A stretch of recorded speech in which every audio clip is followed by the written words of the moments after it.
And I would give them... Though they never get it. I, for one, will give them praise for getting rid of Libya's weapons of mass destruction. It represents a process that should have been applied to Iraq as well.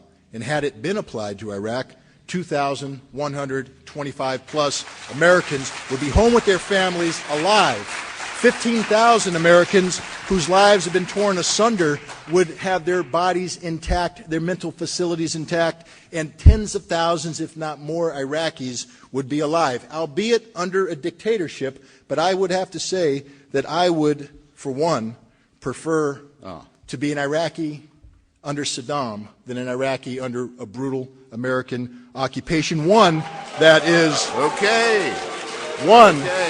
that I must point out. Must point out. Steady, steady. We'll get to you. We'll get to you. Relax. Well, no, it was about time that we started to disagree, I think. Well, and I will. When you say that James Baker's statements have no relevance to you, that the statements of the President of the United States have no relevance to you, then you are saying that the rule of law has no relevance to you. The rule of law is absolute. Yes, the United States Senate did in fact pass the Iraq Liberation Act in 1998, but Section 8 of that specifically prohibits the use of American force in removing Saddam Hussein from power. So don't make a linkage between that policy and what occurred in 2003. Ladies and gentlemen, what occurred in 2003, Section 8 most certainly does.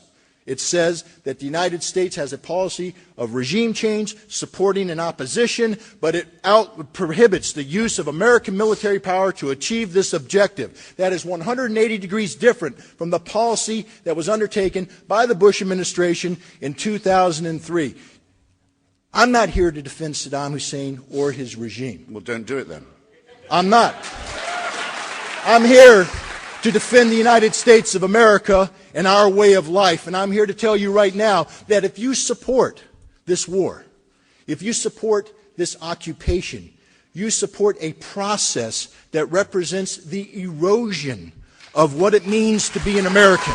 You represent a process that legitimizes illegal wiretaps in the name of national security. You represent a process that allows the President of the United States and his administration to deliberately falsify information when presenting it to the Congress of the United States. And I need to remind you that when you lie to the Congress in the conduct of your official duty, that, sir, is a felony. That constitutes a high crime. That is what we talk about when we speak of impeachment.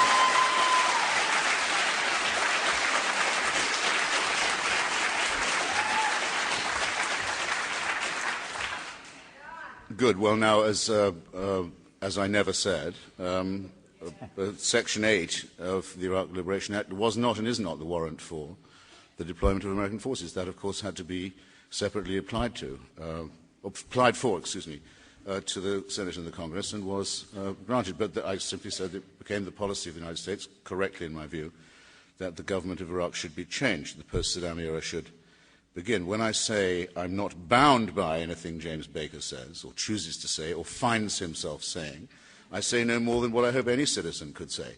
I'm not bound by these fatuous remarks. It doesn't mean I pay no attention to fatuous remarks made by American politicians. But that, excuse me, sir, has nothing to do with the rule of law. And those of you who applauded Mr. Ritter's very glib statement that the process applied to Libya should have been applied to Iraq perfectly missed, or chose to miss, the point that had just been made, which was the process in the case of Libya was the example of the disarmament of Iraq for its repeated non-compliance. We can't run this experiment, we can't run this policy without precedent, we can't run it as if we will never resort to force. We can't what weapons did you want Saddam to give up? The ones he destroyed in the summer of 1991? Excuse me? Which weapons do you want him to give up? They were all gone in the summer of 1991. The CIA has already confirmed this. What weapons is he supposed to turn over? No. Listen, we've concurred on this. Wait, we're going to give you a chance to ask questions. Let them talk to each other for a while. The inspections of 2002 and 2003 to discover what had happened to the weapons the Iraqis had declared long after 1991. And they weren't given a chance. If you are beginning to have your head spin about this order of precedence, ladies and gentlemen, you can simply go and Google the name Rolf Ekeus, E-K-E-U-S, the head of UNSCOM, and see what he has to say about this. He's the greatest authority in the world on the matter.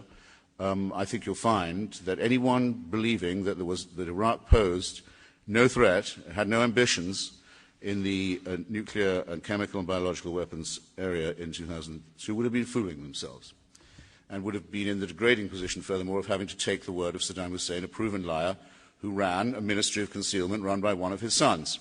Now, these are the choices a president has to make. You, in these circumstances, in these grave days, have to put yourself in that position. You're not just commentators and theatre critics for presidential rhetoric, some of which can sometimes be tiresome. Now, I'll have to add a couple of things, at least one anyway, before I hand the microphone back to Mr. Ritter. Iraq is not occupied by its...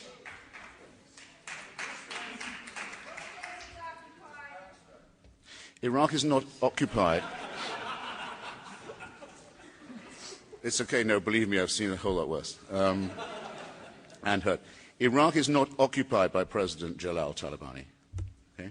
President Jalal Talabani is not in occupation of his own country. He's the first elected president Iraq has ever had. I think it's fair, furthermore, to say that without the presence of American and British soldiers there, there would not have been that election. But is this occupation, as you understand?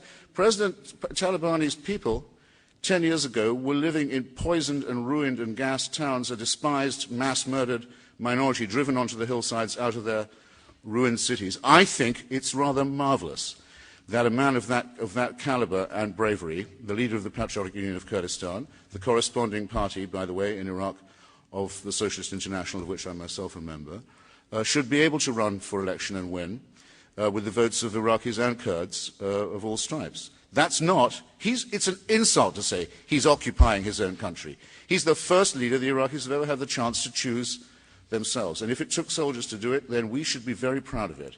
And anyone who says...